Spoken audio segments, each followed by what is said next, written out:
Welcome to the Summit Hill Elementary School Data Overview presentation. In the bottom right-hand corner, you will see our school logo, which also incorporates our vision statement, She Leads. This is an acronym that represents our school and stands for what we do, which is strive to help and excel in all that we do.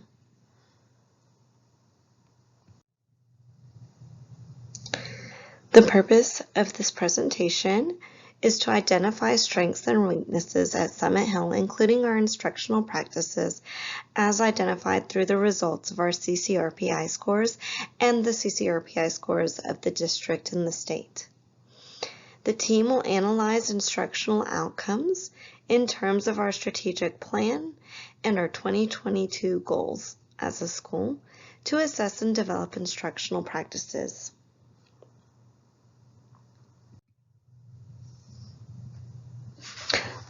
On this page, you will see an overview of the students at Summit Hill Elementary School. As you can see, over the past 4 years, our student enrollment has had an upward trend. Every year, we have more and more students enrolled. This trend is expected to continue over the next couple of years as well. In the bottom, you will see a chart with our student demographics. Now, the next slide will go over our demographics over the past couple of years so that you can see any changes that have occurred over the recent years. What we have done for you is we have separated our student demographics into 2 separate charts. On the left-hand side, you will see the student enrollment disaggregated by language, educational status, and economic status. And on the right-hand side, you can view the student enrollment disaggregated by race and ethnicity. These are both between the years 2015 and 2019. By looking at this chart, you can see we have a relatively low number of students that are considered English language learners, as well as students that are considered economically disadvantaged. The two combined equal no more than 7% in any given year, whereas our students with disabilities represent about 10% of our population consistently over the past couple of years. Our student demographics are also fairly relatively consistent. Despite an increase in student population, the percentages of each race still remain within a 3% range of each other. So to sum up the information that you could review on the last page of our students at Summit Hill Elementary School, you can see that overall the demographics of Summit Hill do not change by more than 3% in any given year over the past 4 years. Our race and ethnicity dispersion, as well as our special factors, stay relatively steady from year to year.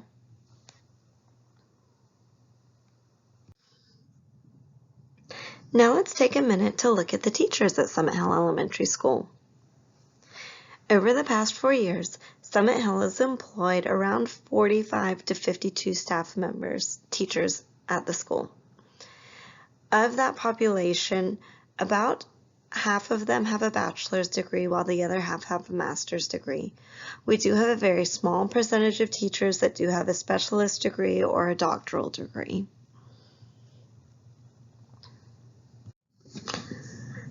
Now let's take a look at the teacher qualifications by teaching experience. When you look at the data over the last 4 years, you can see that the amount of teachers that have been hired that have less than 1 year of experience have decreased in the past 4 years, while the number of teachers with 21 to 30 years of experience and 1 to 10 years of experience have increased over the past 4 years. We do have a decrease in the number of teachers that have 11 to 20 years of experience. The turnover rate at Summit Hill Elementary School is fairly low, and so the teachers remain at the school, increasing the number of teachers with extra years of experience. Now, what about the data? Let's take a minute to look at our students' results. On this page, what you will see is our Georgia Milestones results in English Language Arts and for mathematics. Over the past 5 years, we have a fairly consistent number of students that score in each of the ranges. Our school is fortunate to have less than 7% of the students scoring at the level 1 beginning learners level. For a student to be considered passing or showing content mastery, they do need to score at a developing learner or above. In reading, language arts, and mathematics, we consistently have over 90% of our students scoring in these categories. Similarly, we have the same results for science and social studies. We do have a smaller number of students scoring in the distinguished levels for these two categories, but we still do have about 90% of our students who score in what would be considered content mastery categories.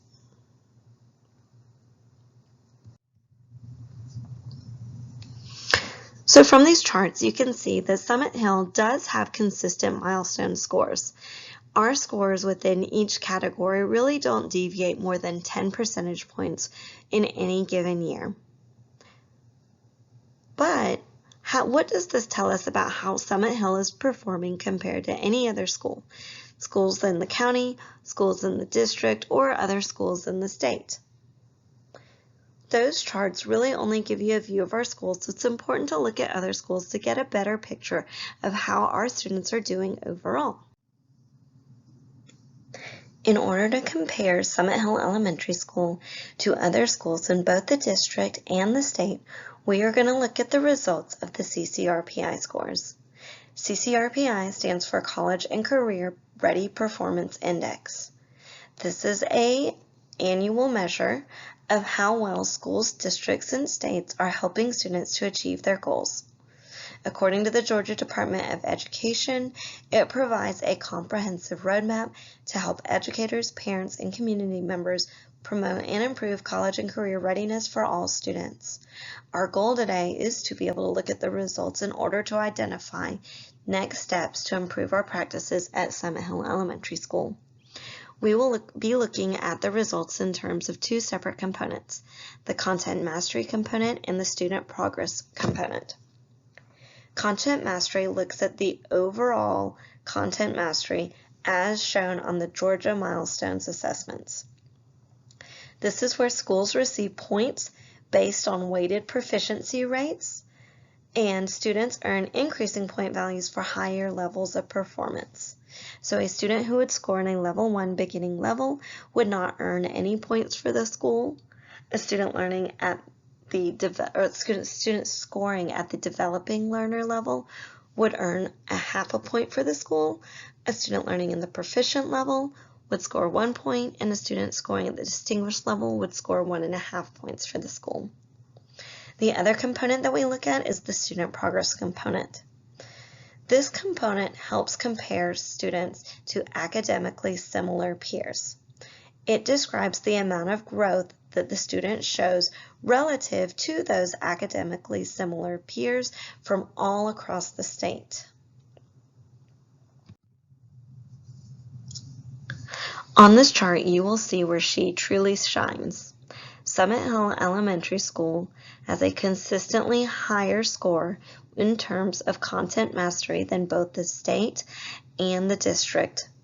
Over the past 3 school years, Summit Hill has remained a score in the 90th percentile or above, whereas the state continuously scores in the 60s range and the district consistently scores in the 70s range. This is truly a strength for Summit Hill Elementary School. However, once we move to the progress component of the CCRPI scores, our scores flip-flop from that of the state and the district. Summit Hill consistently scores lower than both the state and the district by about 10 percentage points. This is an area where Summit Hill Elementary School can afford to put some focus on and grow as a school instructionally. To summarize the strengths at Summit Hill Elementary School, it can be noted that we are very fortunate to have so many strengths. Our student demographics remain consistent from year to year. This consistency provides for teachers to be able to understand what to expect on a year-to-year basis. Our student score on the milestones remains consistent from year to year. Instructional practices remain consistent, and our students are scoring about the same from year to year.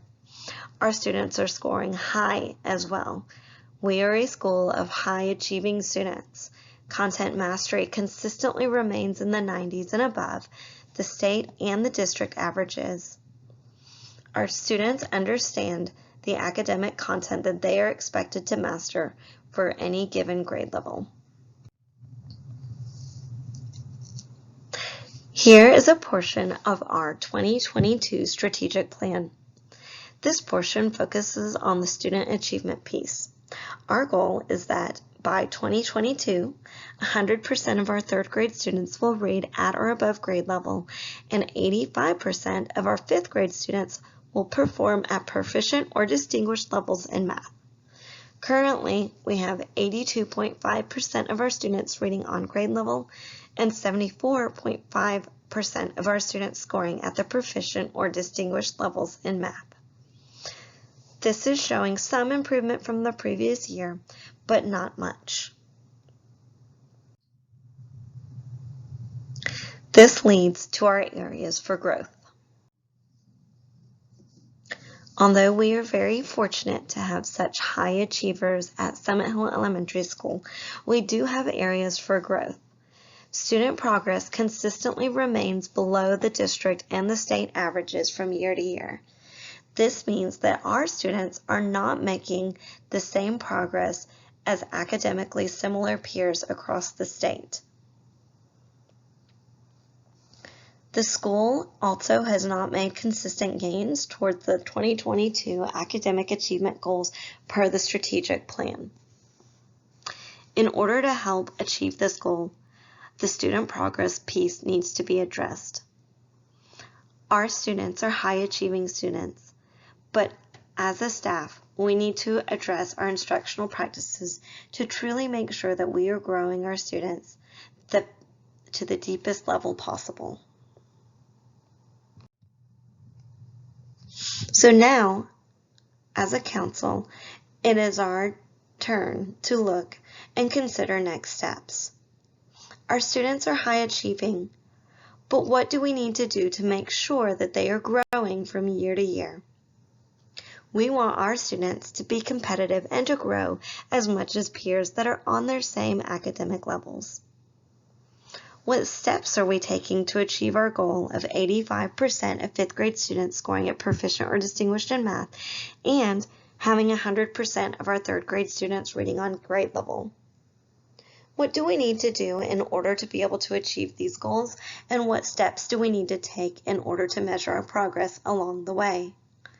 As a council, we need to decide what is working and what do we need to revise.